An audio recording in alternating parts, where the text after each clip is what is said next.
NationIvy.com. Mr. Ivy know the show must go on. And far as Cincinnati, man, I put on. Tunes made another flame beat for me to cook on. Raised dogs, close fish, yeah, too strong. Team NI, chop it up at the chop shop. Top notch with the king flow, the hot shot. Cop squats in, listen to the real. Jumping like hopscotch, nobody harder than, oh, no, think not. Not only citywide, but nationwide. Superlatives, keep it locked like them Haitian guys. Put the truth in the airways, we talk about it. Brand new like the templates, let's be about it. Who got the info by the AM? Jono be the rapper, got them jamming when they play him. Staying in my lane, they ain't gotta okay him. Who the host with the scoop? Yeah, they gon' say him. Ivy, so superlative like a bag of Drippos. Show you where the bricks at, Cincinnati Reds at. One time where my people at.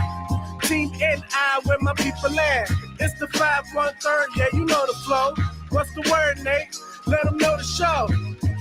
One time where my people at. Team NI where my people at.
All right, good morning, everybody. Welcome back. Come on in.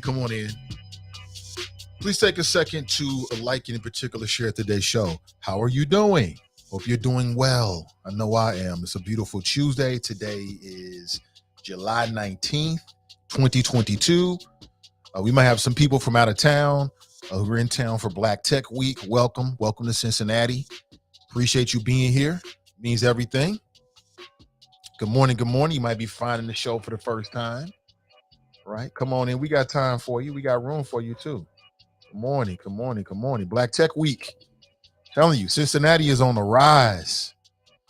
You'll agree with me later. I'm telling you, there are so many phenomenal, great things that are happening in the greater Cincinnati area. Cincinnatians are doing big things, and we get a chance to sit back and enjoy it and be a part of all of it. So I'm not sure if you got your ticket for Black Tech Week. I believe they're sold out, but perhaps there's an opportunity for you to still be a part of what's going on. And I think it's super dope. It's like the 8th year they've done Black Tech Week, and basically they're bringing together founders and people that have money and people with experience. It's all kinds of folks coming to Cincinnati, starting yesterday, actually. It kicked off yesterday. It's all kinds of people, man. Cincinnati is on the rise. And it has nothing to do with the dang on Bengals. It has nothing to do with the Bengals whatsoever. We are on the rise in the city. Hey, good morning to you. Welcome back. Hey, Tracy, appreciate the link on that. Appreciate it. As you can see, I want to talk about it. Good morning to you. I want to talk about numerous things, but I want to talk about Kevin Samuels. And I'll say it again, man. I miss Kevin Samuels. I miss Kevin Samuels. I do. I appreciate the brother while he was doing what he was doing. I knew that what he was doing was interesting. It was good for business. It was good for the internet. He gave us something to talk about. He had a unique voice, and he was so dynamic that he was pushing the culture. I always gave the man props, whether I agreed or disagreed with him in terms of what the impact was, in terms of what he was doing. He was impacting talk shows and podcasts, the internet, all over the globe, all over the globe. And now he's gone. And the information came out yesterday about the afternoon, somewhere around the afternoon, that Kevin Samuels died of hypertension. Kevin Samuels died of hypertension. And Kevin Samuels, and I don't mean to speak ill of the dead, but I got to keep it real. My flows are for the living, not for the dead. So I got to keep it real with the people who are living. And Kevin Samuels, man, the brother was on point, but he effed up in one key area. Hypertension, i.e., high blood pressure, is a common condition in which the long-term force of the blood against your artery walls is enough that it might cause some serious issues. Some serious issues. Black folks all over the world are dealing with hypertension. Like everybody deals with hypertension, but if you look it up and look at the stats, especially black people in America, African Americans are dealing with high blood pressure through the roof. Some of it is like genetics, but most of it is lifestyle and just the stress of being black in this country. There is a dramatic difference when it comes to high blood pressure. How many people are either dealing with high blood pressure or you know somebody that's been dealing with high blood pressure? Tell me, your high blood pressure will kill you dead quick. And I wonder if the Red Bull contributed to Kevin Samuels' death. You know, he was a big fan of Red Bull. I'd be watching his videos and he'd be like drinking Red Bull. And I'm thinking, what in the hell? Red Bull? Now, Red Bull has been FDA approved and all that stuff and yada, yada, yada. But some people believe that, it does speed up your heart. Some people think that it can contribute to underlying conditions. TK Kirkland, who's a comic brother, he was on Vlad TV it was shortly after the passing of Kevin Samuels. And he said that he thinks that Red Bull gave Kevin Samuels wings, which is sort of like a knock on the advertisement of Red Bull. They say it'll give you wings, like it'll give you, you'll feel like you can fly around and get things done. But TK Kirkland was making a point that Kevin Samuels got like heavenly wings or whatever you want to call it. I mean, how many people out there drink Red Bull on a regular basis? I mean, I couldn't believe it. Like when I would watch the show and the brother seemed so sharp, and instead of grabbing a bottle of water, this man is grabbing Red Bull. And I'm like, huh? But what am I supposed to say? I don't know that, man. But now we found out that's what happened. And I don't know if Kevin Samuel was working out, but I know he was really surface oriented. He was really caught up with like the image, and he was an image consultant. So it makes sense. He was really caught up with like the way people look and their hair and cologne. And I'm like, all that means nothing if you got a ticking time bomb in your arteries. It means nothing. It don't mean nothing. All these people caught up on the surface, what looks a certain way, dyeing their hair, what kind of clothes they got on, smelling good. But you ain't working out. So what difference does it all make? The sexiest thing in the world is healthy. The sexiest body in the world is a healthy body. That's the sexiest thing in the world. There's nothing sexier than being healthy, period. Now, everybody's healthy looks different. But I'm curious, how many people drink Red Bull? Man, I think I drank a Red Bull once in my whole life. I was like, I'm cool. I don't feel right. I don't want to feel like this. I'm like, oh, yo, is this how you supposed to feel? Oh, no. I'll put the cam on in just 1 second, folks, but please take a second to like and in particular share today's show. It means everything. Yeah, Kevin Samuels died from hypertension, i.e. high blood pressure. African Americans are prone, there's a huge disparity when it comes to hypertension and hypertension related outcomes. African Americans, black people, me, you, your mama and them, your kids, everybody you know is at a higher risk for hypertension than the others. It's a statistical fact. And I'll say it again. That's where Kevin Samuels effed up. You run around here with $1,000 Gucci male handbag and all these suits and all, but you ain't working out, bro. What difference does it make? You ain't keeping the inside healthy, the outside. But a lot of folks, they get caught up with the outside, unfortunately. I ain't trying to issue on that, brother, because I wish him the best.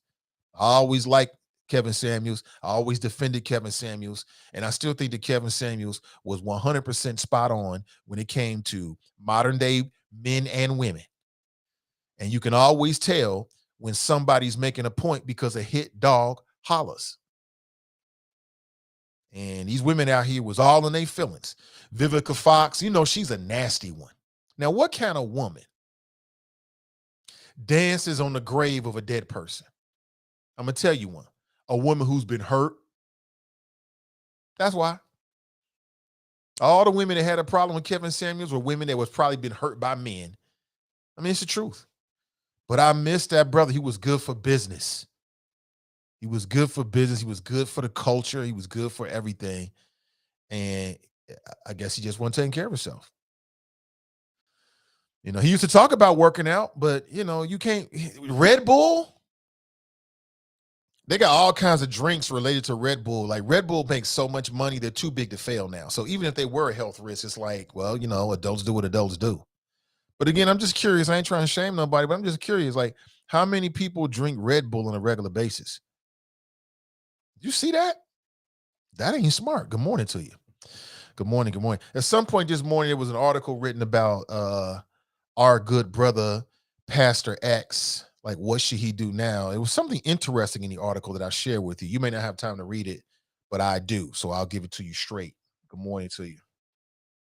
Hope you're doing well. How many people are going to any of the Black Tech Week facilities? Not facilities, but events. How many people? I just signed up for a conference that's coming in August, man. I'm just super excited to go and learn and check it out. I'm telling you, Cincinnatians are doing super great things, whether you know it or not. Our worldview has to expand. We got to act locally, but think globally. Think globally. Too many times I think, at least in this city, I think people get caught up with the parochial. They get caught up with the local, which is important. But there's nothing wrong with having a global view, a world view. And that's what's happening. The eyes of the Black tech world are on Cincinnati. And so why am I saying all this? Why I'm saying this is because there's a lot of resources in this city. And so I hear a lot of people belly aching about what we're not and what happened. All that's in the past. All that's in the past. It's all about what we do moving forward. I just want to just say that. How many people are going to any of the Black Tech Week events? I know I am. I got to. I'm telling you, it's going to be great. And this is the 8th year that they've done Black Tech Week. It was down in Florida. I think it was in Miami. But the founders of something called Light Ship Capital actually are based in the city of Cincinnati. So I think what I read is they bought Black Tech Week and now they're bringing it to Cincinnati on a regular basis. That is awesome. I'm telling you, that is what I'm talking about when I say that Cincinnati is a city of the future. If anybody tells you different, they don't know what they're talking about. Listen to your boy, Nate Ivy. Have I ever lied to you about anything? Nope. Which, by the way, I can't wait to see this Friday. Medium Buddha and I have our tickets. I'll be there. Can't wait. Jordan Peele, I hope he don't disappoint, man, because I love the genre. I'm looking forward to it. I can't wait. Telling you, that Black Tech Week is just another part of what I've been saying about this city, because I can see different things and different people doing stuff. Now they're doing, it's still like that silo thing where you got folks working here as a silo and folks working there. But in sum total, The totality of it could have a huge impact on the future of Cincinnati and the future of Black Cincinnati. But life is a participation sport. You got to get out there and participate. You can't be on the bleachers talking about why won't they come to the bleachers and help me and give me something. You got to get out there, man. So I just want to encourage you. You know what I'm saying? It's never too late. I'm just seeing so many great things that have impacted me in my worldview as well. So I'm looking forward to you. Speaking of which, I got to be honest with you. I would say that I've got some obligations that I must take care of. I always do what I have to do. But I would say that sometime in the next 3 weeks, I'm going to be stepping away from the show for a bit. At least a week, maybe 2, as I contemplate the future. You know, what is the future? And I just need some space and some time. And what you got to understand, family, is that I've been doing this in terms of doing a talk show either weekly or daily since 1996, and have found success on every level, the digital world has been no different. But sometimes you got to step away so you can see the bigger picture, right? And I'm going to do that. So I want to give you a heads up about what to expect. And there's certainly going to be some changes to the Nathan Ivey Show. In fact, you might be hearing the end of the Nathan Ivey Show. Now, listen to my words. I'm not saying the end of me doing a broadcast. I'm saying the end of the Nathan Ivey Show. Completely different. So I ain't going nowhere per se, but everything changes, even in the world of digital media. You know what I'm saying? Everything changes. So look for that. And don't be surprised to see that sometime in the next 3 weeks. I've got some obligations I got to take care of. But once I get some space, I'm going to take some space. Why am I doing it? I just told you why. I needs it. So I'm telling you, my hardcore supporters, you know what I'm saying, so that you know, giving you a heads up on that. But good morning to you. 513-873-7134 if you want to share your thoughts. Hey, good morning. Yeah, I'm here. Good morning. Still broadcasting live from the home studio. Great to be with you as always. Always my pleasure. Nathan Ivey with you. Can you hear me and see me? Are we looking and sounding good? I think so. We had some issues a couple weeks ago, but that's right, Daryl. Change is good, man. Change is great. And sometimes you just got to force it. You just got to do it. You know what I'm saying? And I'm one of those guys. I have no problem in doing that. Good morning to you. Yeah, but again, to the brothers out there, to everybody listening, man, I keep saying it. I'm going to say it again. You can take this either way. You could take this any way you want to take it. You could take this and be like, oh, Nathan trying to act like he better than us because he working out now because of whatever. You can take it that way if you want to. That's on you. But I'm here to share with you that when your heart starts having an attack, it happens just like that. You can't call nobody. You can't read the Bible. It's over. Just like that. And I mean just like that. 1 minute you sitting there and you feel like you always did. The next minute you sitting there and you are on death's door. As simple as that. And for people that get past 35 in your 40s and your 50s and your 60s and your 70s, hey, you already should know this. You've been human for a long time. And the sum total of how you've been treating your body is going to catch up with you. It catches up with you, those late 30s, 40s, 50s, 60s. Your friends and family members start dropping like flies. It's the sum total of the way they've been dealing with their body. It catches up with you. Don't go out like Tevin Samuels, man. Although, I mean, from a man's standpoint, I mean, that's probably one of the top 3 ways of going out, right? You know what I'm saying? You want to go out saving somebody or, with something pretty. I'm just saying, don't hate the messenger. I'm just a messenger. Oh, really, FG looking real good? You just saying that because you know me. That's all. You just said it because you know me. Good morning to you. Nakia writes, I am an IT professional and I'm over happy to go to the one downtown for sure. Oh, absolutely. It's going to be super nice. Get some meet some different people from all over the world. And we need more Black people in tech. You know what I'm saying? I think it's a fabulous look for the city and it's going to open more doors. You know what I'm saying? I bet you're going to see some future collaborations from Cincinnati-based nonprofits and businesses and things, with Black Tech Week. And again, this is just the first year it's going to be in Cincinnati. As we move forward, it's just going to build. It's going to build and grow. So get in where you fit in. Good morning to you. What's up, Regina? Good morning. Good morning. Good morning. Hope you're doing well. Hope you're doing well. So I want to say this again about hypertension. I just want to share this with you, and then we're going to move on to some other topics. It's being reported that that's what Kevin Samuels died of. And everybody have their own different genetics and all that kind of stuff. So we really, without really getting into all of that, I don't know if he had some serious genetic health issues or anything like that. But what I will say is that millions of Black folks suffer from hypertension. Millions. And in a lot of cases, they know it. And in some cases, they know it, but they don't do anything about it. And it catches up with you. You know what I'm saying? That's the number one thing. You go to the doctor, that's why they always check your blood pressure. Always. They always check the blood pressure because it matters. Matter of fact, I just got to notice, I think I got a doctor's appointment coming up soon. You know what I'm saying? First time I'll be face-to-face with my primary physician. My primary physician. It's been a minute because of COVID. We've been doing everything virtually. But I'm going to go in there real soon, man. I don't like to miss no doctor's appointments because it's just too easy. So take care of yourself, man.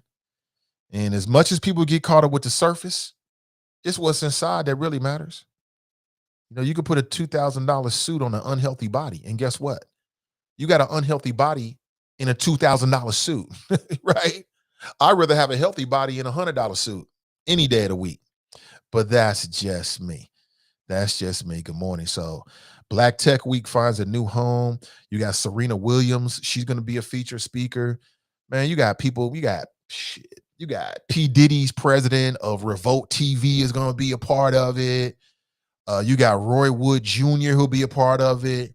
You got founders, Black tech founders from all over the country, if not the world, Craig, who are coming to Cincinnati. This ain't no small potatoes. This is huge for those that put themselves in a position for it to make a difference. Like if you ain't really into the Black tech world, it don't really mean anything to you. It mean nothing to you.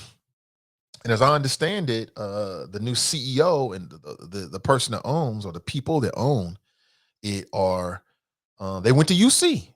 They went to the University of Cincinnati. So big ups to Bearcats everywhere. I'm a Bearcat. Any Bearcats in the house? Be proud of where you come from.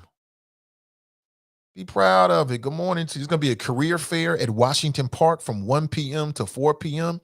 Now, what does that mean? That means you might go down there and get you a job at one of these Black startups. You know what I'm saying? These Black-owned startups. Why not? You got to work somewhere. Most people anyway got to work somewhere. Why not start at the ground level at a startup and get you some of that equity?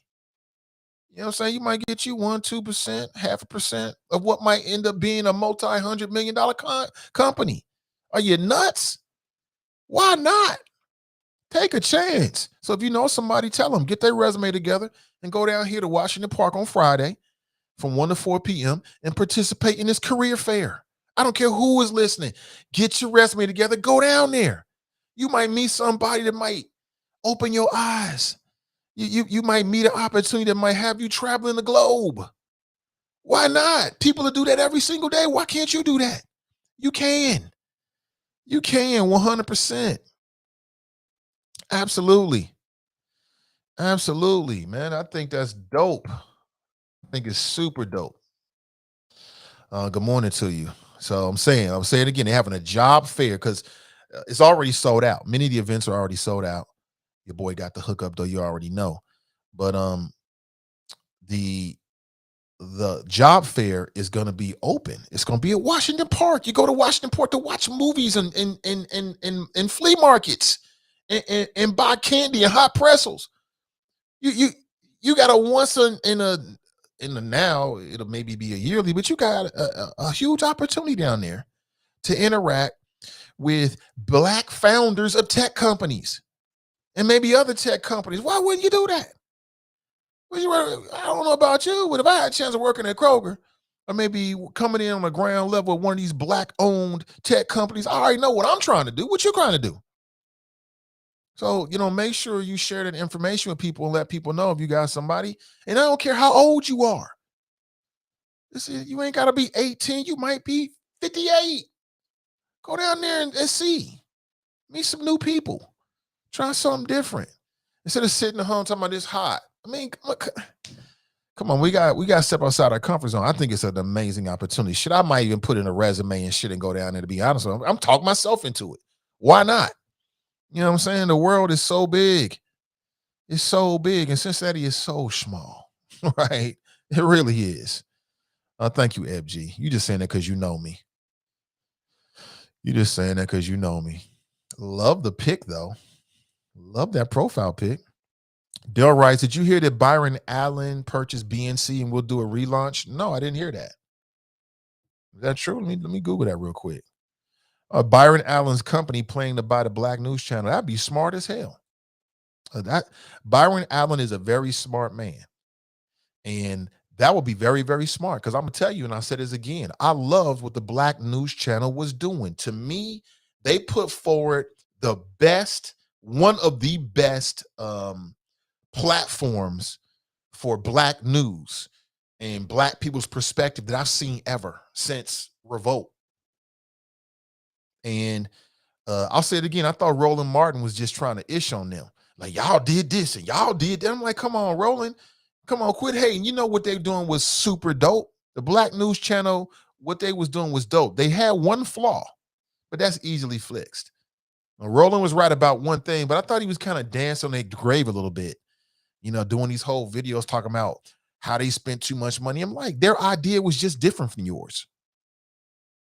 You know what I'm saying? But don't ish on them. I mean, the vast majority of startups fail. The vast majority, for various reasons. So I'm glad to hear that, Daryl. I just Googled it. Appreciate that, brother. I loved it. I loved it. So that's great. That's great. And I'm going to say it again. Shad Khan is a multi-billionaire. He didn't put enough money into it, period. And people was like, well, Black people get so caught up with that dumb stuff, man. It becomes irritating after a while. Like, I heard Black people saying stuff like, well, if it don't make money, it don't make sense. It just started. It was in the first year. To me, if you're a multi-billionaire and you decided you're going to start something called the Black News Channel, you got to be with it for multiple years. Look at TYT. They didn't get to where they are overnight. Nobody does. No one does. There was one flaw in their business model, though, but that's easily corrected. It'll save them a lot of money and put them back on focus. And I'm sure that Byron Allen is the guy who can make that happen. So I'm glad to hear that. I'm really glad to hear that. Thanks for sharing, Daryl. I did confirm it. Company is planning to buy the Black News Channel. That is super good news. He's going to buy it for $11 million. Shad Khan put $50 million into it. But the Black News Channel was made for somebody like Byron Allen to come in and take it over. And I think he's a very smart guy. And I think it'll take off. You know what I'm saying? I love what they was doing. I love the lineup. I love the focus. I love the look. I love everything they was doing. Everything they was doing was 100% spot on. I loved it. They just had one flaw, and they needed more backing. Like most businesses lose money for many years until they become profitable. Why would Black media be any different? It ain't no different. And people was like, well, it don't make money. It don't make sense. Go sit down. You don't know what you're talking about. Shad Khan, who's not Black, he didn't feel it. See, a Black man is going to feel, he understands that a Black news channel is bigger than just making money in the first year. It's bigger than that. And you got to lay the groundwork. It might take you 5 years. It might take you longer than that. I don't think it'll take them that much longer, but I'm glad to hear that. I think that's great news. I really do. Good morning to you. 513-873-7134. You can always take a free ride on my thoughts. I'm going to do what I do no matter what. That is great news, man. Great to hear that. Great to hear that. I love it because I hated the fact that the Black News Channel, I love their branding. I loved everything about what they was doing. I loved it all. I thought it was 100% spot on, and I could see it working. They just made a mistake in terms of, platforms they were putting their content on, and then they just needed more time to develop. And then Roland Martin, I was very disappointed with Roland Martin. He did this whole show talking about how they spent so much money, and sometimes you gotta crawl before you walk. Like, Negro, just do what you're doing and quit trying to hate on them, man. Don't do that. What's up, Tabitha? That's right. Let's chop it up. Let's chop it up. Good morning to you. Hold on. Yeah. Go! Get to the chopper! Yeah. Good morning, Fox. He writes Rise and Shine. Ray writes Good Risings all. Good morning to you. Good morning. See. Yeah, we looking good over here. It is what it is. What's up, Renee? She writes good morning, everyone. Hey, good morning to you. Good to see you. So we talked about Kevin Samuels, who I miss because there was nobody like him. I just love the way that women primarily used to get all their feelings because the brother would tell the truth.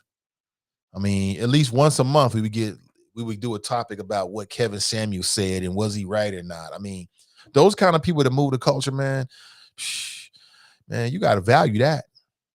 And the brother passed away suddenly. As the story goes, he spent the night with a young lady, and then she calls the paramedics because he was unresponsive in the bed. Paramedics run in, they can't bring him back. He dies. It happened so quick too. There was all this speculation. Somebody put up a fake GoFundMe account, was trying to take money on the behalf of his family, but this person had nothing to do with his family whatsoever. And then yesterday we find out from the autopsy report that he died of hypertension.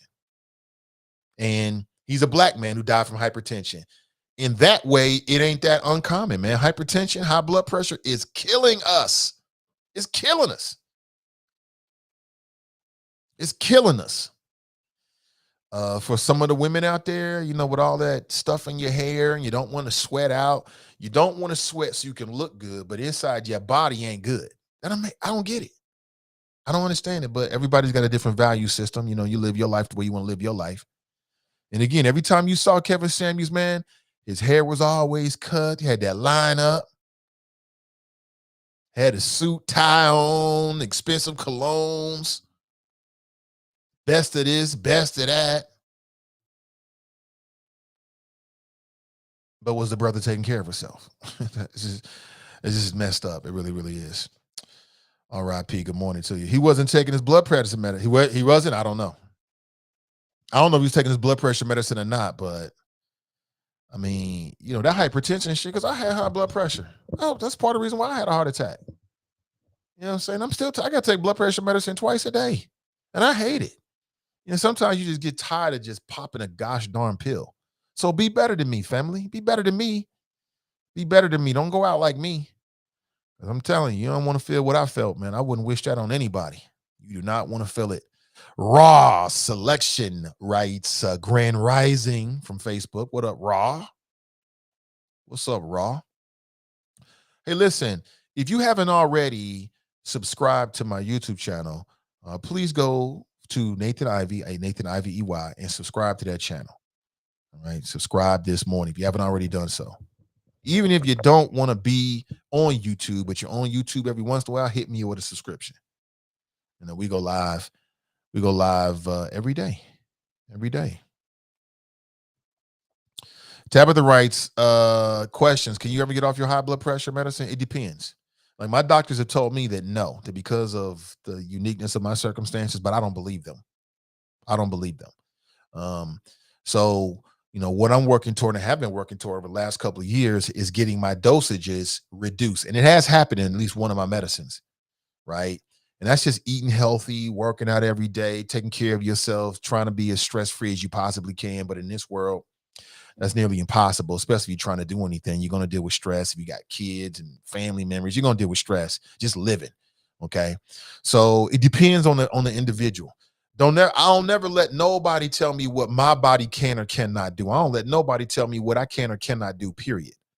So while I listen to medical professionals, obviously, my doctor, I asked that question. He was like, you're probably going to be this for a lifetime, this, that, and the other. But we'll see. I took that as a personal challenge. took it as a personal challenge. You take out the meat, you go to the plant-based, you take out the dairy, you take out the sugar, you working out every day, you drinking water every day, your body's going to change. It's going to change. So it depends.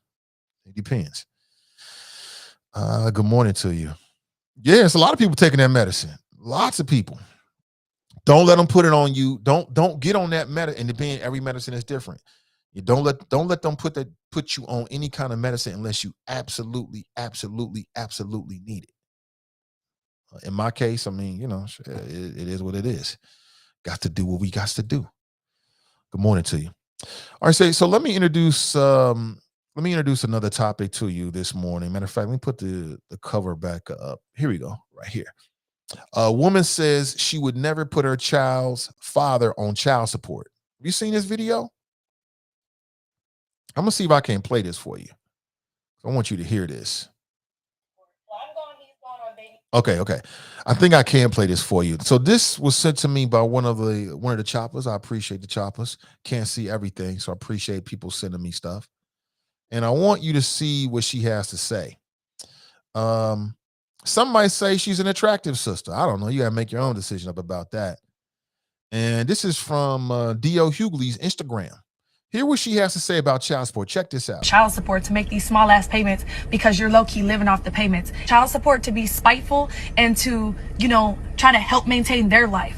I'm not built for that, okay? I would rather just work a little bit harder and deal with the headache of having to work a little bit harder or go a little bit harder than to put my baby daddy on child support. I'm not doing it. I'm not putting my baby. I'll never put my baby father on child support. Well, I'm gone, he's gone, or the baby's gone. We have to communicate because I believe in family. So until one of those things happen, that man needs to be your friend. And you can't build a friendship when you get the courts involved to put him on child support to make these small ass payments because you're low key living off the payments. Child support to be spiteful and to, try to help maintain their life. I'm not built for that, okay? I would rather just work a little bit harder and deal with the headache of having to work a little bit harder or go a little bit harder than to put my baby daddy on child support. Okay. I like the mentality. She on some I'm gonna handle my own type ish. I love the mentality. I'm with the business on the mentality. I mean, do the courts? I mean, I hear people bellyaching about child support all the time. All the time. And I want to get your thoughts about what the sister had to say. Young sister, someone say attractive, some might say she's not attractive. You make up your own mind about that. And she says that you got to be friends with your baby daddy, and that, putting this man on child support for some small amount ain't really worth it because it's going to mess up the friendship. Y'all ain't gonna be able to work together. That's one way of looking at it. I can already hear what people might have to say. But some might say that's a very enlightened, view of child support. I want to play this for you one more time for the people in the back that might have missed it. Check this out. Try to help maintain their life. I'm not built for that, okay? I would rather just work a little bit harder and deal with the headache of having to work a little bit harder or go a little bit harder than to put my baby daddy on child support. I'm not doing it. I'm not putting my baby. I'll never put my baby father on child support. Well, I'm gone, he's gone, or the baby's gone. We have to communicate because I believe in family. So until one of those things happen, that man needs to be your friend. And you can't build a friendship when you get the courts involved to put him on child support to make these small ass payments because you're low key living off the payments. Child support to be spiteful and to, try to help maintain their life. I'm not built for that, okay? I would rather just work a little bit harder and deal with the headache of having to work a little bit harder or go a little bit harder than to put my baby daddy on child support. I'm not doing it. I'm not putting my baby.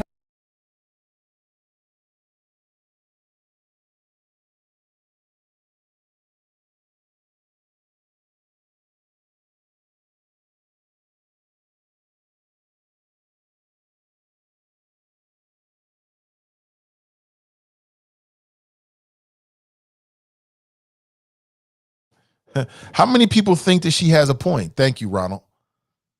How many people think she has a point? I'm like, okay, sis out here talking about, it's my body. You know what I'm saying? I'm a big girl. I'm going to handle my own responsibilities. Okay. I get it.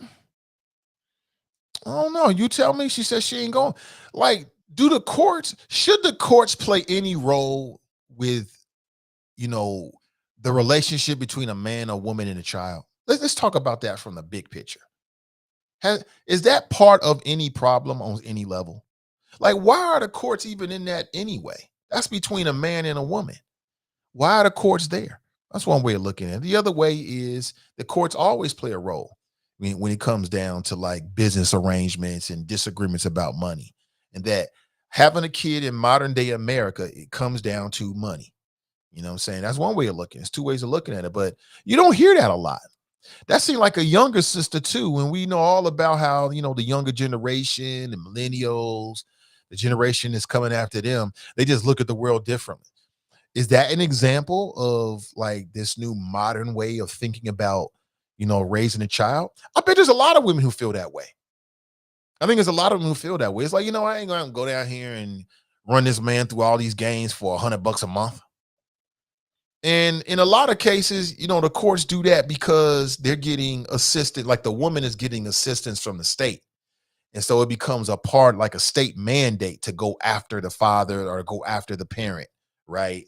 It's just what it is. But if you're not on government assistance, then it's a choice that the mother or whatever the custodial parent has to make. And she says, look, you know, you got to be friends. That'll mess up your friendship. Yeah, I can see that. I can see that. The other thing is that people will say that, you know, you have a child with a woman and then you just abandon her, and that'll mess up the friendship, right? It's a couple ways of looking at it. You know what I'm saying? I don't know. Nat writes, I never put the mother of my child on child support, but I got it. If the other parent needs it, then it is what it is. I have a family member, and this is very, very rare. I have a family member, a male, who from day one was the primary custodial parent. And this man made a conscious decision to not go after the mother of his child for child support for the same reason that sister said. He said he didn't want the courts in their business. And he didn't think it was right. This is a man. I swear to God. Matter of fact, it's my uncle. I'll be honest with you. My uncle, who I love dearly, he's always been a father figure to me on some levels, and also like a big brother. So sort of mix of the two. And maybe big brothers already had more like a big brother, right? And you know, he became the primary parent. And from day one, I remember him talking to me about it. He was never he thought about it. He was like, you know, I could have did this, I could have did that, but I never did it. Here's my reasons. It's the same thing she said. He just felt like it was wrong to bring the courts into a situation. He could have hit her for child support. You know, his daughter is now grown, like she in her 20s. You know what I'm saying? She grown now. But he never put the mother on child support because he felt like it would have been wrong. And he just didn't want the courts in the business like that and everything that comes with that. And he just worked out in agreement. And I don't think that the mother ever paid child support ever. I mean, she did things here or there, but primarily he was the primary for the child that they had together. So it's not just a man, it's not just a woman thing. You got men out there who become the custodial parent, you know, per the courts. And they, in some cases, could get child support, but they like, nah, I ain't gonna do that. I ain't gonna do that. And I think that, I don't know, I think that men are more likely to have that attitude than women. Like the attitude we just heard from that young lady right there, I think that's the vast minority.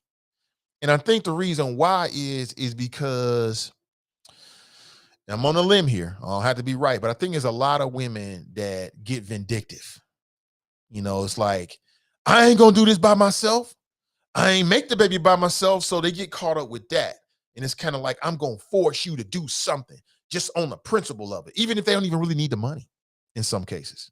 But I think you got some women who are like, nah, I ain't gonna go through it. I don't need it. You know what I'm saying? They built differently. They're like, you know what? That's how we acting. Oh, that's how you ain't dropping off the diapers? Okay, screw you. I don't need you. I got this. But don't ask me for nothing, right? It's kind of like that kind of thing. But what do you think? What do you think? Good morning to you. Tracy writes, I'm not going to struggle for the sake of friendship. If we can't settle on an agreement, the courts will. Okay. So you settle on an agreement, you go to the courts, and what do you get? $200-$300 a month, $400 a month, $500 a month? I mean, that goes a long way now. You know what I'm saying? Especially with the world being so expensive right now, it goes a long way. But I'd like to know, my question is, what do you think about what this young lady had to say? And and do you agree with her? Does she have a point? I mean, it's just her life and her opinion, but I think I understand where she's coming from. Like I told you, I got a family member who made the same decision. I think that men are more likely to make that decision if they're in that position as like the primary parent to not go for child support, because men are just taught to just handle things on their own. You know what I'm saying? That's just how men are. And then men, I don't know, I just think men look at the courts differently than women do. They look at the court differently. You know what I'm saying? They really, really do. And it's a catch-22 because you should pay for your kid. You laid up with this woman, y'all had a kid, whether you want to be with her or not. Now there's a child on the way, is bigger than you. You should do something for the child. I 100% believe that. I also believe that the courts don't necessarily have the child's best interest in heart. The court, sometimes I feel like it's all about, what the magistrate do what I say. And, you got to combat the image of being a deadbeat dad and, all this kind of stuff, But what do you think? What do you think? If the two can work it out, I don't believe you have to be friends, but you really should be civil and respectful. If the two can work it out, leave Uncle Sam out of it. I think more than likely men are going to think and say what Anthony said. Try to work it out, leave Uncle Sam, leave the government out of it. I don't know. And why are men differently? What's the difference between men and women? Like, why are men more likely to feel that way?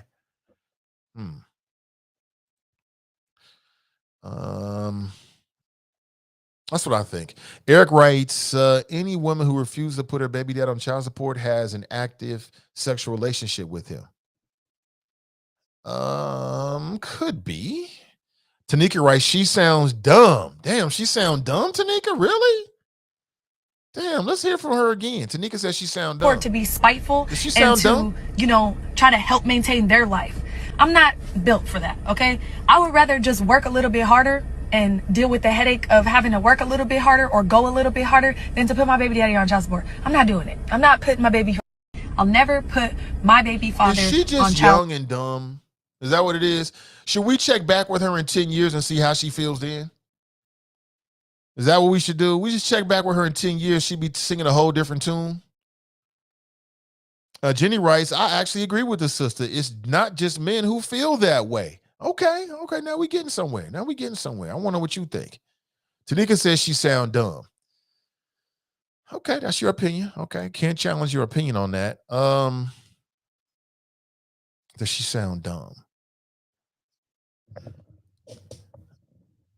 She don't sound dumb to me. She just sound like she owns some, this is my baby, and I'm going to handle it. Right? That's what it sounds like to me. But she also might be in a position that's different than other women. Like everybody, a woman has a child at a young age, or you have a child. Some women might have more support than other women. There might be some women out there, they got a family, good family support. They can step in there and, help in a way that maybe another woman don't have that support system. So the only support system she has is, and she really, really needs the child support. Again, I like to know what her situation is. The sister in this video right here, I like to know what her situation is. You know what I'm saying? Because something tells me, right, Tracy writes, she might be rich. Some tells me that maybe she ain't hurting for money. Like money ain't a thing. Well, if money ain't a thing, then sure, I ain't got to go after you for no child support. But if money is a thing, I got to do what I got to do. But you also get the women that go down to child support just because they want to try to use a system to get back at a man. And it is what in those situations, I blame the men. Don't put yourself in a situation with a woman like that. It's on you. Tabitha writes, it's obvious that you are not friends if you got to ask the father for help. Okay. What up, Steban? Daryl writes, so the daddy is handling his business? I don't know. Nat writes, I think I read that already. Oh, yeah, I read that already. Thank you, Nat. More of your comments coming in. If the two can work it out, I don't believe you have to. I think I read all of that. Catching up. Good men are more likely to think about the long-term effects. Once a child is an adult and graduates college or gets married or has their grandchildren, it would be sad for the parents to be on bad terms because of child support. Like, and that's the other thing about it. Like, if you're a man and you conceive a child with a woman and she goes down to wherever people go down, wherever they live, here in Cincinnati, here in Hamilton County, that's 800 Broadway. You can't miss it. Just look up. You'll see the demons and gargoyles and stuff flying around the very top. It looks like a scene from Ghostbusters. Just look up and you'll see the Stay Puff, the Stay Fresh Marshmallow Man at the very top with a very demonic look on his face saying, "Did you bring your receipts? Wow, did you bring your receipts?" Right? you can't miss that building. And if you're a man, can you really be mad at a woman because she put you on child support? Like if she come to you and ask you for some kind of regular assistance and you say, yeah, but then the assistance don't come in consistently, can you really be mad at a woman because she put you on child support? And you know that's your child. I mean, you might be in your feelings because you like, damn, I didn't got caught up in the system. You know, I can see that for sure. But can you really be mad at her for that? Like, what kind of man is mad at a woman because y'all have a child together? You either say, I'm never going to support you, I'm not going to support you, or the support comes in inconsistently. And then you get mad because she go down to 800 Broadway or she go to the courts on you. What kind of man, can you really be mad at a woman for that? I don't think so. How could you be mad at a woman that's got a child as expensive as children are these days? I think the last thing I read is that to raise a child from the moment you bring them home until they get 18 is $250,000. Yeah, I said it, $250,000 to raise a child. Don't have two, that's $500,000. 3, woo. So as expensive as children are, again, I say, what kind of man can really get mad at a woman or a parent? What kind of parent can get mad at the primary parent because you're not helping out? Eric writes, I learned that child support reduces conflict and unnecessary conversation. You know what I have said to men, my advice to men is that you should go down and get on child support. You go down there. And see, that way you ain't got to play no games. You know exactly what your visitation is. You know exactly what your payments are going to be. Develop a relationship with those folks down there. Let them get to know you. Stay in contact with them. Keep the lines of communication open so that you can develop a relationship.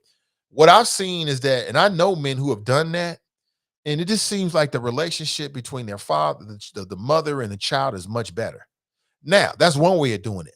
The other way of doing it is you don't get on your child support. You don't pay your child support. You get warrants out for your arrest. You don't show up for court. You go down to court with an attitude, talking dumb stuff about what she told you and all this kind of stuff, getting an attitude with the magistrate, getting into it with the bailiffs. What you think gonna happen?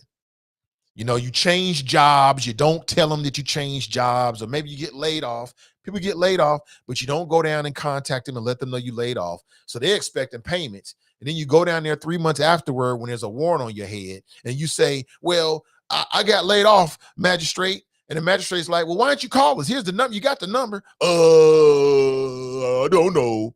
I mean, when you do it that way, it's going to be all bad everything. It's not going to work out. It's going to be all bad everything. All bad everything. But when you go down there and you handle shit like a man and you stand up and you handle it and they say, look, we need that 100 we need 100 a week from you. And you paying 100 a week consistently. And let's say you get laid off or your job changes, you go part-time, you let them know ahead of time, like, look, man, I'm about to go part-time in 2 weeks. You know, can you scale me back a little again? And then when you get that full-time job again, you let them know, like, look, I'm full-time again. You can get me back to my original. They look at you differently. They look at you differently when they got to track you down and chase you down, and you paid $100 in 3 years, and then you get down there and your mouth all crazy, and you want to cuss people out, and you got a screw face. What you think gonna happen? You gonna get that same energy back. So that's all I'm saying. Do it right. Do it right. Ronald writes, no man that doesn't take care of his children has a right to be mad on being on child support. Men that take care of their children should be exempted from it. You know how I feel about child support. I'll say it again.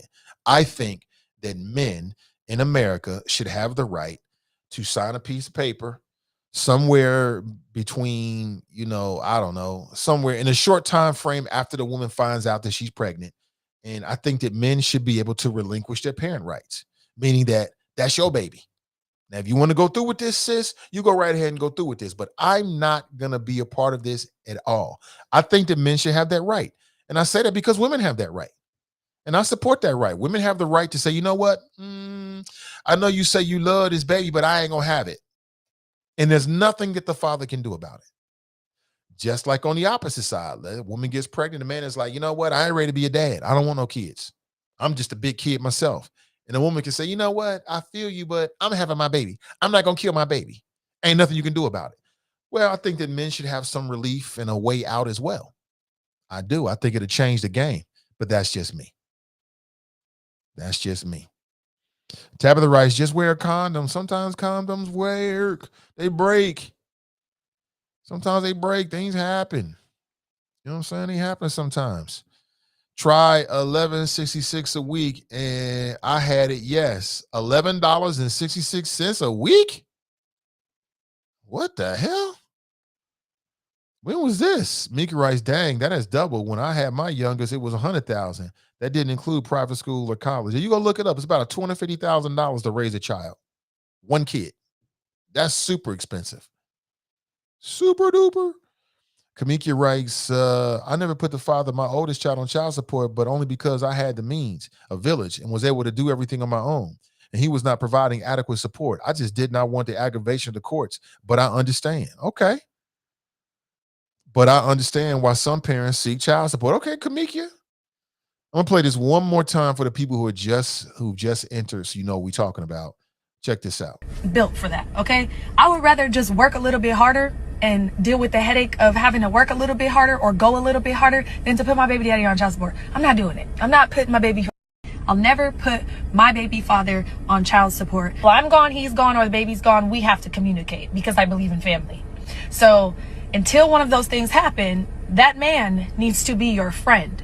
And you can't build a friendship when you get the courts involved to put him on child support to make these small ass payments because you're low key living off the payments. Child support to be spiteful and to, try to help maintain their life.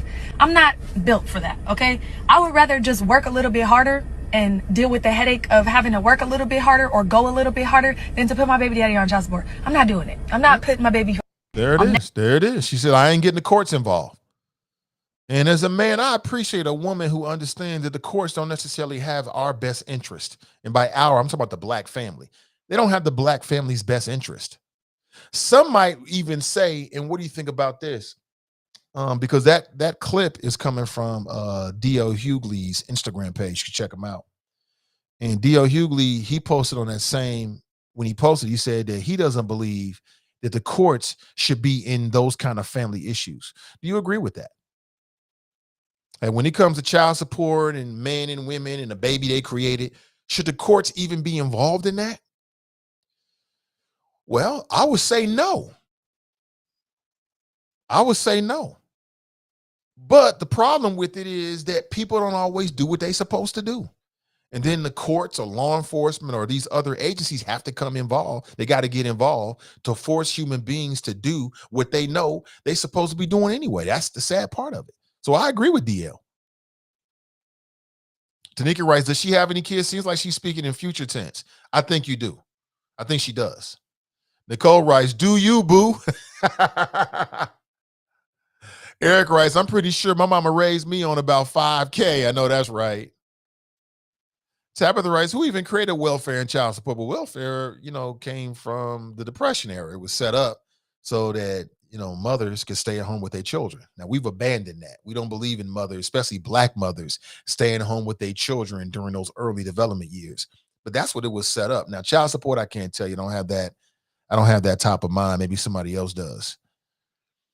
Joe writes, good morning, choppers. What up, Joe? Get to the chopper! I'm pretty sure my mama raised me on 15K. Shit, I think my mama raised me on like 25K for 18 years, man. That is hilarious. Good morning to you. Let me add something else to the conversation. And this is something that we've talked about before, but I think it's really, really important. I think it's really, really important. And I'll circle back around and hit some of the finer points before I roll out of here this morning. But we got to talk about it. So we talked about Black Tech Week. They're having a job fair at Washington Park from 1 p.m. to 4 p.m. on Friday. I'm telling everybody, tell everybody people looking for jobs. You might work at one of these black founded, black started, black owned tech company startups. You might get you 0.25% of a company that might be worth $100 million one day. You never know. Something. Think big. These are unique opportunities that are coming to the city of Cincinnati. But we got to talk about this. This story comes from our friends over at CDB Magazine, and in particular, the Ohio Capital Journal. And I'm going to follow up with some of the people that are mentioned in this article because this is something that we've talked about before, and I think is really, really important. And it has to do with Cincinnati Public Schools. And I'm glad to see that these folks are not going to just let this go. Let me put this on the screen for you. See this right here? I'm going to take the chat down. There it is. ACLU calls out Cincinnati schools police for over-policing of black students and lack of accountability. They're back. They're back. The ACLU, remember, if you go back like a year and a half ago, the ACLU partnered up with YAC. That's the Young Activist Coalition. And they did a deep dive into who was being disciplined at Cincinnati Public Schools. And what they found is that black kids are being over-disciplined. That's what they found. Remember when we brought the kids on? We talked to the young folks themselves. These are actual CPS students. Remember? We spent like an hour with them. We had a rep on from the ACLU. We had a great conversation, and they broke this all down. And so the question is what has Cincinnati Public Schools done since then? Now, I don't have all the information in front of me, so I'm not prepared to say they haven't done anything. But a new study by the ACLU of Ohio recommended that the Cincinnati Public School system address what they found as inequity and exclusionary discipline disparities. Like, I remember it. What they found is that black students were far more likely to be given exclusionary discipline, when something happens, as their white counterparts. These are the same folks that also had a problem with the resource officers, which, if they had a problem with it, they had a problem with it. I can understand. I can. I mean, I see both sides of it, but I understand where they're coming from. Yeah, the Young Activist Coalition. The study found that black students were 21 times more likely to be put in alternative placement centers at CPS and 10.5 times more likely to be put in an alternative learning center away from their peers. That's what they found. And it didn't surprise me one bit. I wasn't surprised when I saw that. I was like, oh, shit. Remember, we talked with Yak and we talked with Bella Gordo. Now, at that point, she wasn't the president. Now, Bella is the president. I believe she's a student at Warner Hills High School. I forget the young man who was a president. He was dynamic. He was not playing games. He was with the business. I forget the young man's name, but he was unforgettable. I just can't remember his name. It's my fault. But he was very dynamic in his passion, in which he talked about the disparities and the way discipline was being doled out inside of Cincinnati Public Schools. And he also talked about the contract that the Cincinnati Public Schools has with the Cincinnati Police Department. They was not in favor of it. And here's a quote here. Cincinnati Public Schools says it is aware of existing disparities both nationally and locally in the way students of colors are disciplined. Now, let's take the national out because who cares what CPS thinks about nationally? We care about what's happening with CPS. Here's a quote from the new superintendent, who I'm hearing multiple things about, and I'm preparing a show to talk about it real soon. But Superintendent Ironetta Wright said she plans to focus on student discipline as one of the assessments that she'll make in her first 100 days. Now, who doles out student discipline? Who doles out student discipline in CPS? It's the administrators. It's the assistant principals. It's the principal. And in most cases, it's the assistant principals. That's where they got to focus at. Like, who are these people? You know what I'm saying? If you look county, if you look district wise, you know, what's the racial and makeup of our assistant principals? I generally don't know. I have no idea. Every principal is different. I hear things about CPS schools all the time. Sometimes it's good, sometimes it's not so good. But I try not to run with it unless I get validation from multiple sources. You know, any one person can say anything. But when you get it from multiple sources and it's the same person coming up, the same school, I'm like, might be something here. And I say might, because I don't like to jump to any conclusions. You know what I'm saying? I don't know. So I just want to put that out there to you. So I know many people here have children that attend CPS, or they will be attending CPS, or you live in Cincinnati. You know what I'm saying? All of this is a factor in the overall product that CPS is rolling out. It's all a factor. So here's a statement. We need to place a stronger emphasis on implementing and monitoring our restorative justice program at every school. Build more social emotional learning lessons into the curriculum. Better leverage our mental health professionals and social workers at every school, and participate in joint training with SROs to ensure they better understand their roles in our schools. Now, maybe I missed it, but I don't hear anything about administrators. Point in fact is some of the administrators at CPS need to move on. That's just a fact of it. I'm talking about the assistants, and some of the principals need to move on. I'm not going to give you any particular name, but I'm just saying in general, they just should either have never been in that role, or since they've been in that role, they've shown themselves to not live up to the standards. But when you talk about discipline in CPS, those are the individuals that dole out the discipline. And so if we think that discipline is being doled out unfairly, that's where the focus should be on some levels. All this stuff about restorative justice program, that's great. But how are you going to hold the administrators accountable? And it seems like superintendent after superintendent is afraid to say that. I know how it is. These are your partners. You're working together. You go out to drink together. In some cases, you're real cool with them. But bump all that. It's about the children. And I'll tell you again, I've heard horror stories. You won't even believe it. You can't believe this has happened. You can't believe this is happening. But placing the blame on school resource officers is a root cause of the school prison pipeline fails to address the multiple needs and challenges that occur outside of the school. See, this is some of that passing the buck. Yes, there's multiple needs and challenges that occur outside the school. And then secondly, it's not the school resource officers per se. It's the people that direct the school resource officers, and that's the administrators. The people that direct the school resource officers are the administrators. It ain't the teachers. The counselors and the teachers may have them. They might all get together and talk about it, but it's the administrators. That's where you have to focus at.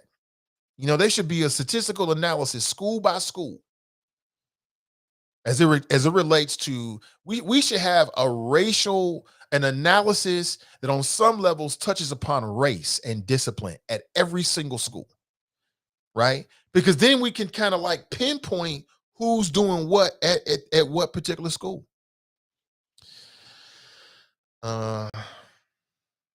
Here's another one. SROs are not responsible for things like emergency removals, suspensions, or expulsions. A statement from the district explained. Exactly. It's the administrators, right? So what happens is think about the game and how it works. Yeah. So what happens is the real issue is the administrators and how they dole out and deal with these issues. Who are they? What do they believe in? What's their value system? And how do they deal with these issues on a day-to-day basis? That's what the real issue is. But there's also an issue that was brought up about school resource officers from the ACLU of Ohio and YAC, Young Activist Coalition, right? They're talking about school resource officers. When I talked with them, I brought up administrators and they admitted it. But for whatever reason, they're focusing on school resource officers because they're Cincinnati police officers. So what happens is that becomes something they can hide behind, when the real issue is the people that make the real decisions about discipline. And that's not the school resource officers. That's not the school resource officers. The school resource officers don't decide who gets expelled. They don't decide that. They don't decide discipline. It's the administrators. So when I start hearing the word administrator brought up, then you know that they're focusing on the right thing. And again, right here in the statement, it reads, SROs are not responsible for things like emergency removals, suspensions, and/or expulsions. Right. But does the statement from the district explain who is? No. At least it's not reflected in this particular article anyway. You know what I'm saying? So what's happening is that SROs are getting a lot of heat for what the school administrators are doing, the assistant principals, the principals at these schools. And so the SROs are being unfairly targeted for that.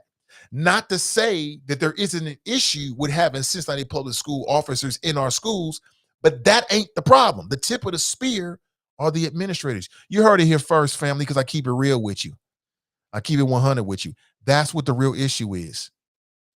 And CPS talking about, oh, well, this stuff starts at home. Yeah, sure, but it gets exacerbated when they come to school. They get treated like criminals, or they get ushered into the school to prison pipeline, or, you know, some issue comes up and it needs discipline, and the black kids are overly disciplined, as again, their study says. So I ain't surprised by none of it. And until we hear the words like administrators, when you start hearing that, now I did hear through the grapevine that the new superintendent is focused on administrators. I have heard that. And that's a great thing, because that's where a lot of the problem starts. It starts at the top of some of these school buildings. It ain't the SROs. The SROs are nothing more than, you know, they play a role, but they ain't the person deciding the discipline. You know what I'm saying? That's not their role. That's not their role. Nat writes, CPS sucks. I'm not willing to flush all of CPS away, because you got a lot of good people that work in CPS. But you also got a lot of people that need to be,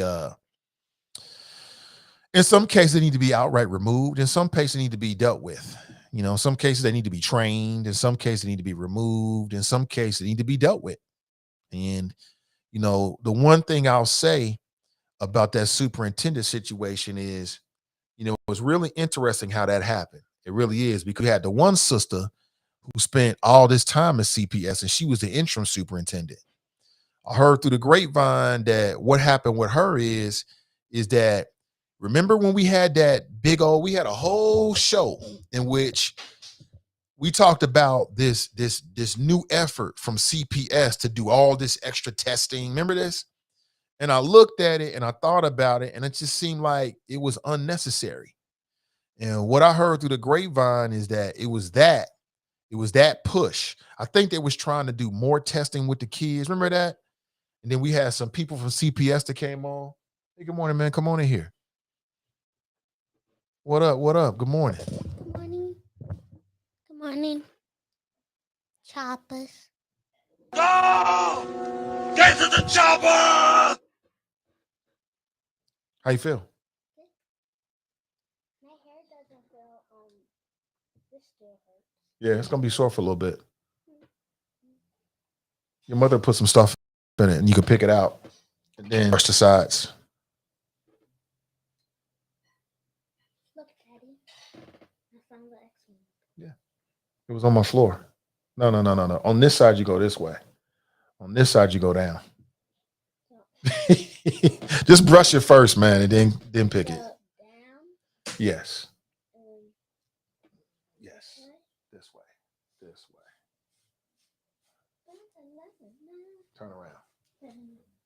this way. And you got something in your hair. There you go. Yeah, I choked you. And here you go. Can I finish my show? No. Do you mind if I get back to this? People are watching. Yes. Okay. You do mind. All right. Ah, man, people are saying good morning to you. Fresh fade. People are saying nice haircut. He's trying to grow his little mohawk out, so it'll be there in about 3-4 months. Well, it's a low cut mohawk. It will be a mohawk. Just tell them that it will be a mohawk, and tell them to mind their own damn business. Don't worry about your hair. Right.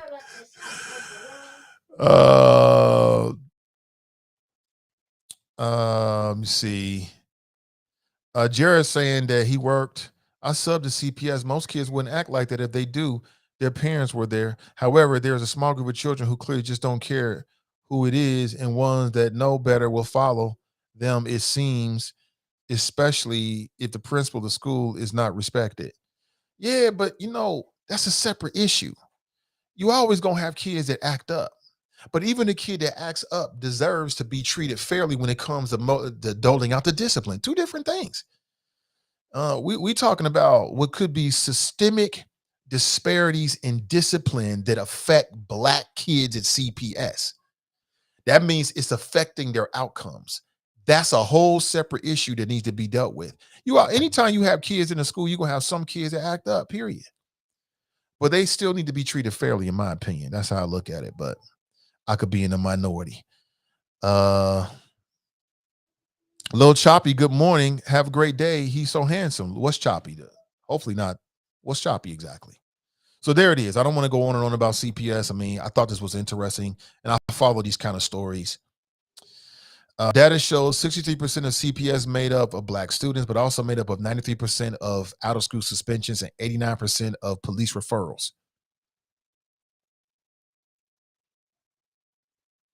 Now, people that don't like Black people will look at that and say, the Black kids are acting up. They can't teach them nothing. It's hip hop. It's TikTok. Mm-hmm. So we gotta separate these issues and don't let CPS off the hook by mashing them together. The issue of SROs is one thing. The issue of what mom and dad is doing is one thing. But the over-disciplining of Black kids is something completely different. And that lies squarely at the doorstep at the office of the administrators in CPS, the principals and the assistant principals. And don't let them mash it all together because you get lost in the weeds. Don't let them mash it all together and act like it's one big thing. And stop blaming SROs for what is the decisions of administrators. Those SROs don't make those decisions. They don't make those decisions. The SROs don't make the referrals to themselves. It's the administrators that make those referrals. Know what's going on so we can talk about it accurately, because if not, people will slip through the cracks. They'll slip through. Good morning to you. Oh, it's all good, Lemmy. It's all good. Good morning. Good morning. Good to see you, Kush. What up, Gladys? Good morning. Good morning. Come on in. So let me circle back around before we roll out of here. You know what I'm saying? Because I'm just doing things a little differently. Shout out to the Choppers this morning for bringing these things to my attention. But it's being reported that Byron Allen is planning to buy the Black News Channel. And I love seeing that. Matter of fact, I said that. I was like, who should buy it is Byron Allen. He's got the money, and he's shown that, he's got the capabilities of making a profit from these media channels. I think that is nice. Shad Khan, who is, I think he's a Pakistani American. He's a multi-billionaire. I forget how he made his money. He's the owner of the Jacksonville Jaguars, and I think he owns another team as well. He was the money behind the Black News Channel. The Black News Channel, I first heard about it 5-6 years ago. It was J.C. Watts and some other folks. J.C. Watts, former college player with Oklahoma. He went on to be a Republican congressman, I think, from Oklahoma. J.C. Watts. he and some other folks got together and came up with the idea of the Black News Channel. And that was like 5-6 years ago. And Shad Khan came in and bought a majority stake years later and put the money into it. And they jumped out initially and they did a rebrand. And I thought that what they were doing was on track, minus one grave error, one misstep. They were on track. I thought that the product was good. I was checking out their shows more and more. I thought it was starting to get traction. And then all of a sudden we heard that they was going bankrupt. Shad Khan was getting out of the Black news business. And see, to be honest with you, it's going to take a Black person to get behind the Black News Channel. It's just what it is. Because non-Black people are not going to feel it the same way. They don't understand. To me, they're going to look at it just like it's business. And yeah, it's business, but it's bigger than that. It's bigger than that. It's deeper than that. And I hope Byron Allen brings it back, puts the money into it. I hope they go big. It's great. There is a couple of other efforts that I know on the national level of people who are trying to put together, national, Black news. One of them is Puffy. So, Puffy started Revolt TV, which is it started as cable based, but they also have a digital thumbprint as well. But one of the shows that they started producing is a show called Black News, Revolt Black News. Well, within the last couple of months, it was reported that Puffy purchased a studio space down in Atlanta with the plans of expanding their Revolt Black News brand. So he's putting more money into the Revolt Black News. And I think that's dope. The more the merrier, you know what I'm saying? That'll be dope. So you got what Puffy's doing with Black News. You also got the Black Information Network, which is more of an audio-based network. That's not Black owned. It's owned by who's it owned by? Black Information Network. I like what they do. I don't always. I think it's owned by. I can't remember who's owned by. Quite honestly. Yeah, I can't remember who's owned by. But they've got all Black leadership. I think it's owned by iHeart. I think that's who it's owned by. I think iHeart Radio got into the Black information or Black news, the Black news business. Everybody want to try to sell something to us. It just really goes to show you how powerful we can be. If they can get that off the ground and get it rolling. Oh, thank you. Appreciate it. I'm sorry, what'd you say? I don't know. Are you fully awake? She said, yeah. Yeah. That's hilarious. Look at this, man.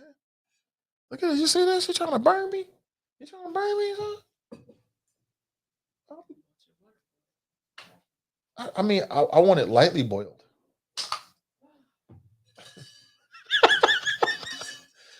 Long sigh. That's all she said.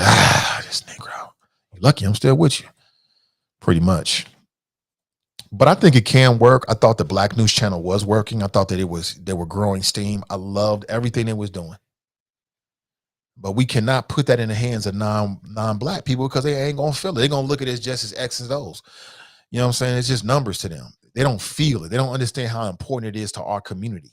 You know what I'm saying? They don't understand how important it is for future journalists and talk show hosts and producers and all the folks that go into making these productions to be able to see somebody that look like you being successful on that level. They don't see that.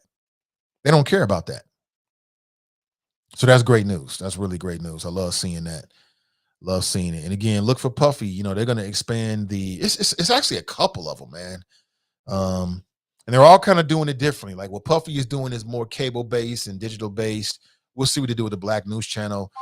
Black Information Network is audio. You got a couple other folks that's doing some on a national level that I'm aware of. At least two others that I'm sure you'll hear about it real soon. And I hope they're all successful. I do. I hope they're all successful. Good morning to you. Listen, if you want to share your thoughts this morning, you can do so real easily. 513-873-7134. For folks who might be tuning in for the first time or maybe the first time in a long time, you already know. You're like, not everybody is going to appreciate what's happening here. You know what I'm saying? This is an acquired taste. It's not for everybody. Now, when we kicked off the show, we started talking about Kevin Samuels. I want to say this again. I don't want to bore you to death, but the man died of hypertension. That's what the autopsy said. Damn, I missed that brother, man. He was so good for radio. Nobody used to whip the women's into a frenzy like Kevin Samuels. They hated him. They loathed him. They despised him. Because the brother simply said that some of y'all ain't good enough. But he said the same thing about men. And nobody wants to be told that they're not good enough. I get it. We've also talked about this sister over here who said that she would never put her child's father on child support. She said she'd rather work harder. That women are trying to fund their lifestyles. How do you feel about that, wifey?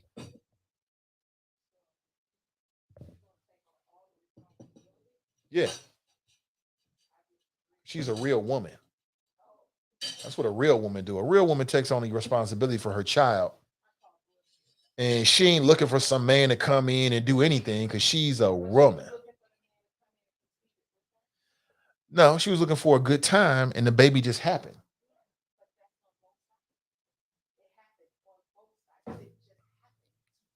So what you trying to say, wifey?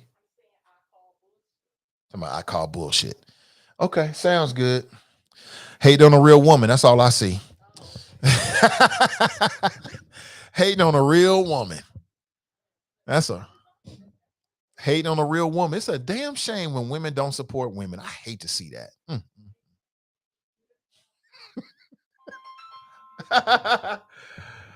Hating on a real woman. That's what I saw. A real woman steps up and takes control and takes responsibility for her responsibilities. You know what I'm saying? She ain't out here looking for some man to pay her $200 every 2 weeks. We're not talking about men. We're talking about this sister right here. See how she talking about men. He couldn't be a real man. He allowed that to happen. See what I got to deal with? See? Hating on this woman. She's a real woman because she's taking care of her responsibilities and she ain't begging some man to come in and save her. I can't hear you. Nobody can hear you, wifey. She in there tripping. I might get divorced today. I don't know. Let me see. Brent writes, I will support black owned before I support black facing business interests. You know what? That's one of the reasons why I never really could get behind BIN either. You know, I think they do great work. They do great work. It's very informational. I mean, you can get it somewhere else. But I'm not mad at them. You know what I'm saying? You know, it's information for us. Hey, John, hold on, brother. I'll get right straight to you, man. I'll get straight to you. Good morning to you. Oh, my God. Hating on a real woman. Sad. Hate on a real woman. She want to take control of her life. You know what I'm saying? Take control of her. She taking responsibility for her baby.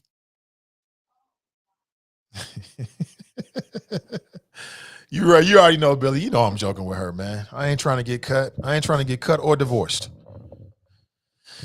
Not yet. TNT writes, no one is looking for a man to take care of their baby. They're looking for the child's father to take care of his responsibility, i.e. take care of your baby. You know what I'm saying? I'm going to keep it real with you. Stop messing around with you. That's the truth. I tells no lies. I ain't mad at the sister. Like, you know, for different strokes for different folks. At the end of the day, you know, what I tell men is you got to be responsible for your child. You got to play a role in it. That's what I would tell men. But I ain't mad at this sister, man. I ain't mad at all. You know, do you, boo. Keep leading. Keep leading. Brenda writes, good morning, Nate Choppers. Lisa writes, your tea temperature on dragon. That's funny. I'm going to use that on dragon. Look at that. That's dragon's breath right there. What's she trying to do to me? She know I'm an artiste. I'm a vocal performer, spoken word artist. I'm not a talk show host. I am a creative, rhetorical artist. You know what I'm saying? This is my hip hop. This is my verbal swag. And what, she going to burn my lips or something? Come on, yo. Lemmy writes, Black is beautiful. Dale writes, ownership controls the messaging and stories. Yeah, it does. Just like when the Black Star Network founded by Roland Martin, he invests a lot of his money into it also with the donations from the viewers, and it has grown into a Roku station with 5 distinct shows. Oh, yeah, for sure, man. I support Roland. I support anybody. I support any and everybody. Absolutely. But there's levels to it. What Roland is doing is great. He reaches a lots of people every single week. But what Black News Channel was doing was on a different level. It just is. And I'm not hating on Roland or anybody else, because you got to reach people on different levels. But Black News Channel was on a whole different level. Jared writes, I agree, Nate. I just think if the admin staff had a greater respect from the students, the disparities can be less. For example, I subbed at a school where the students were out of control and they didn't even respect the principal enough to not be on their phone while they was disciplining them. Then I heard he had the nerve to blame the teachers for the students' behavior in their classes. All I'm saying is that CPS should look really deeply and seriously, and I'm sure they are. I'm sure the new superintendent, she's a very smart woman. All those good people that work at CPS, they care. They should look into what the ACLU and the Young Activist Coalition have found and take it to its logical conclusion. That's all. That's all I'm saying. You got a lot of good people that work at CPS, lots of good teachers, lots of good administrators, lots of good counselors, but you got some bad ones too. And you have some administrators, counselors, and teachers for whom race is a barrier. It remains a barrier. And nobody can deny that. Anybody who tells you anything different is lying to you. They're lying to you straight up. And the fact that race remains a barrier for some of these people, not all of them. I want to say this again. I can't stress this enough. You got salt of the earth, good people that work in CPS. But you also got some people that race is a barrier. It's a barrier when they deal with our children. It's a barrier when they deal with the parents. It's a barrier. And it's affecting the outcomes of our students. And I don't think I'm not disparaging anybody. I think that what I just said is pretty fair. And I don't think anybody can argue against that. Anyone. Nobody can argue against that. And if we really care about their kids and we really want to see CPS be successful, we got to look at it. That's all I'm saying. We got to look at that. We got to look at it. And at this point, I believe, and from what I'm hearing, I believe the new superintendent is going to do that. I don't have any reason to say anything otherwise at this point. I have nothing that would contradict that. So we shall see. We shall see. Like, sis got an uphill battle on her hands. She got an uphill battle because she's dealing with the city of Cincinnati that's got its own problems. She's a Black woman. And she's dealing with the bureaucracy that is Cincinnati Public Schools. And she got to deal with parents. And she got to deal with the unknown. And she got to deal with the school board. And she got to deal with the school board. Speaking of school board, has anybody heard from the brother on the school board? What's his name? Brandon? I never hear anything from him. Now, we're not connected on social media. That's probably part of it. But I never hear anything from this brother. I never see him. I never hear him. I'm going to go ahead and say that brother is quiet. It could just be me, but do you ever hear anything from the Cincinnati school board? The brother, he's the only Black male on the school board. And I just don't hear him. I don't hear nothing from the brother at all. Look it up. His first name is Brandon. Right? Brandon Craig is his name. So we got Ben Lindy, who's the president, Carolyn Jones, who's the vice president, Eve Bolton, Brandon Craig, Kareem Moffitt, Mike Morosky, and Mary Weinberg. I never hear anything from Brandon Craig. He's the only Black man on the board. We got white women's, we got Black women's, we got white men's. He's the only Black man on the board. I never hear from him at all. So it could just be he's just not on my radar screen, but I'm like, Has he been doing any shows? Do you ever hear from him? I'm gonna reach out to the brother. Let me make a note right here. I'm gonna reach out to him today, as a matter of fact. Because as the only black man on CPS, we need to have a better relationship with him in the show. You know what I'm saying? He's the only black man on CPS.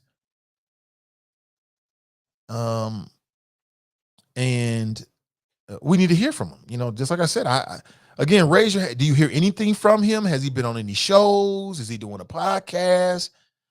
I don't know. No, Kareem Moffitt is not white. She's a sister. There's one white woman on the school board right now. Her name is Eve Bolton. You have 3 black women. You have Carolyn Jones, black female, Kareem Moncrief Moffitt, PhD, Dr. Kareem. And you have Mary Weinberg, 3 black women. You have 2 white men, Ben Lindy and Mike Morosky. And you got Brandon Craig. I just don't hear from Mr. Craig at all. At all. But that's just me. Could just be me. I'm sure he's very vocal in his own way, and I'm just missing it. At least I want to hope so anyway. I don't know. But where is his brother at? Where is his brother at? We need to hear. Kamiki writes, Brandon Craig is a good dude. I went to law school with the guy. I've seen him out and about a bit. Very smart and definitely a public servant. Okay. I've heard good things about the man as well. You have not heard me say anything negative about him. I'm just simply saying he just seems very quiet. You know what I'm saying? He doesn't seem very vocal, which, hey, maybe that's smart. Or maybe it's not. Maybe it's not. Maybe it's different styles of leadership. We shall see. He want to keep his head down, make sure he gets reelected, I guess. I don't know. I don't want to assume anything negative. I'm not assuming anything negative about that black man. I don't know. I'm just saying he seems very, very, very, very, very, very quiet. Very quiet. But that's just me. That's just me. Good morning to you. Good morning. Study found that black students were 21 times more likely to be put in alternative placement centers. 21 times more likely? That's on the administrators, I'm telling you. 100%. Let me see. A hearing is scheduled Tuesday morning to make the deal official. I'm talking about the Black News Channel here. Okay. So there'll be more announcements later today and moving forward. That's dope.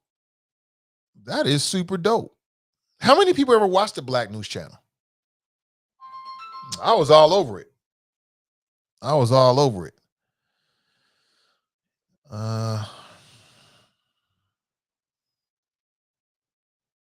Okay. So what I'm reading, okay, very interesting. Very, very interesting.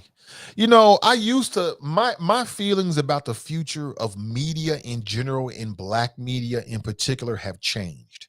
And that's because when you get more information, then it gives you a different perspective. And I look at it differently now. You know, when I look at the future of media and the future of black media, I've arrived at a different opinion. And there definitely is a future there, but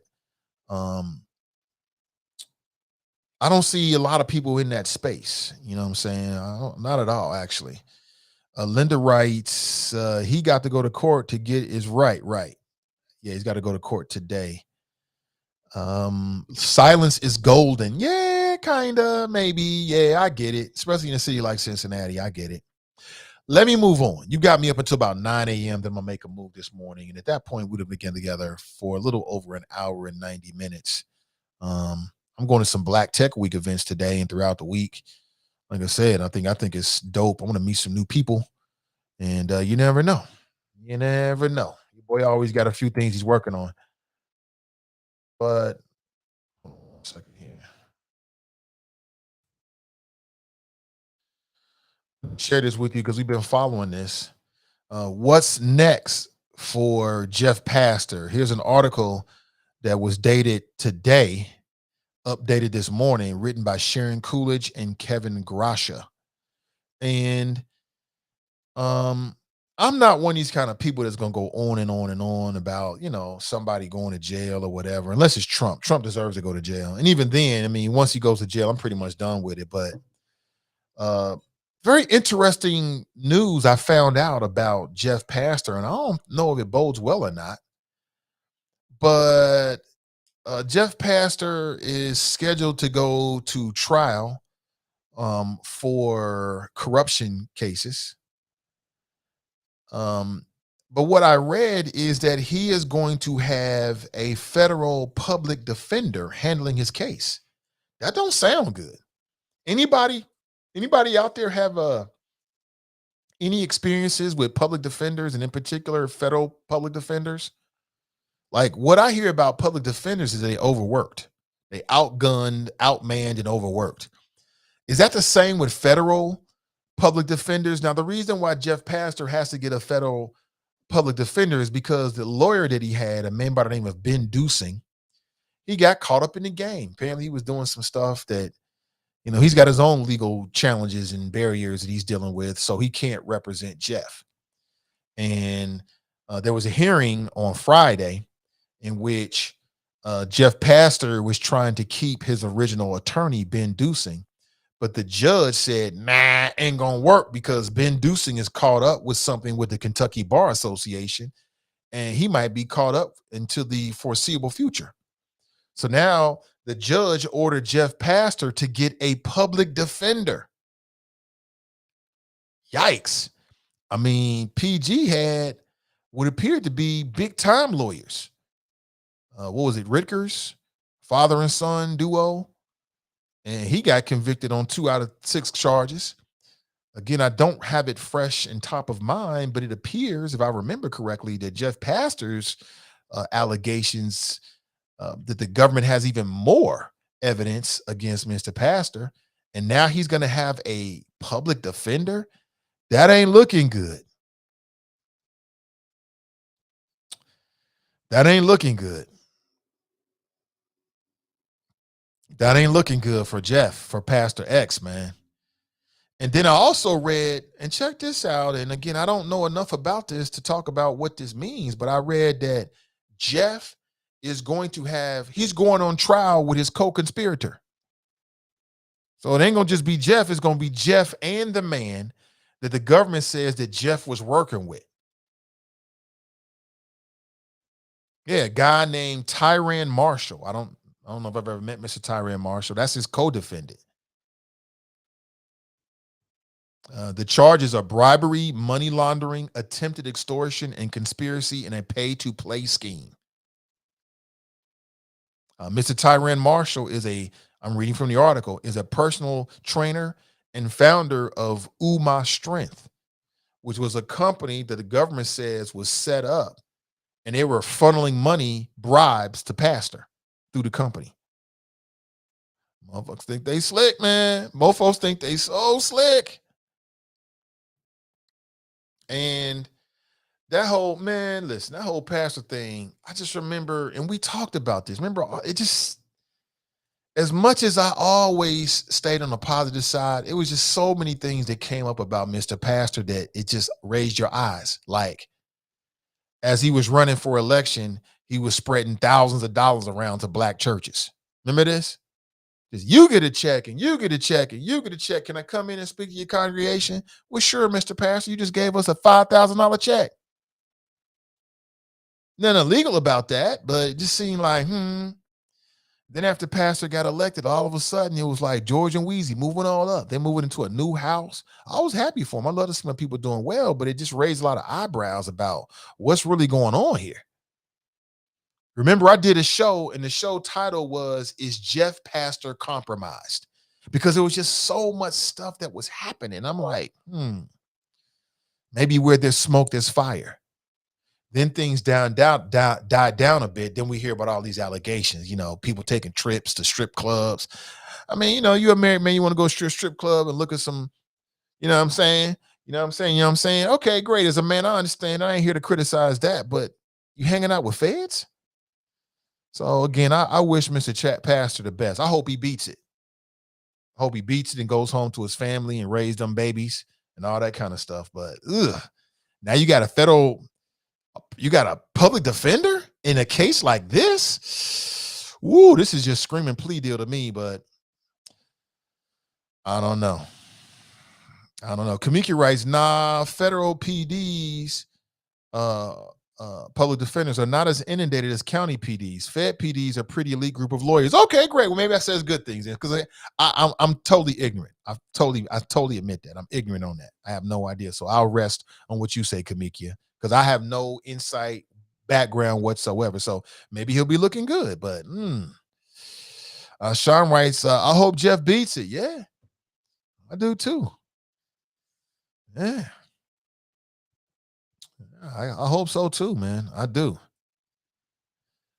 Charles writes, tell me pastor is screwed without saying pastor is screwed. Mika writes, PG had a few dollars, pastor does not. Yeah. Lemmy writes, Black Tech, good network. Oh yeah, I can't wait. It's gonna be great. It's gonna be great. Absolutely. Let me jump into the chop side. Okay, appreciate everybody. Coming up on 9 a.m. this morning. And with that, I got to make a move, family. Just remember everything I told you this morning because there's going to be some changes in terms of the frequency of the show.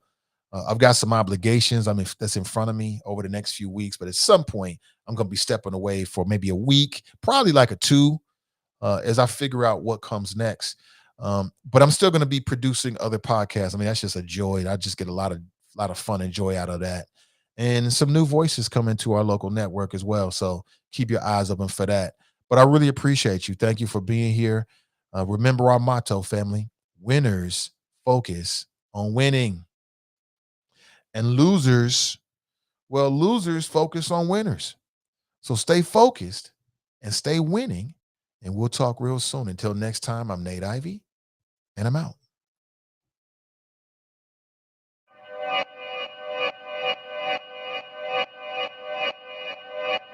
Yeah, talking to my mirror like I love you so much. Curving on my critics like I heard you, so what? You can't kill my confidence, I think I'm the man. Tally all the I ever gave on my head. Lately I've been living like I can't take a loss. They ain't wanna help me, that's what made me a boss. You can't kill my confidence, I think I'm the man.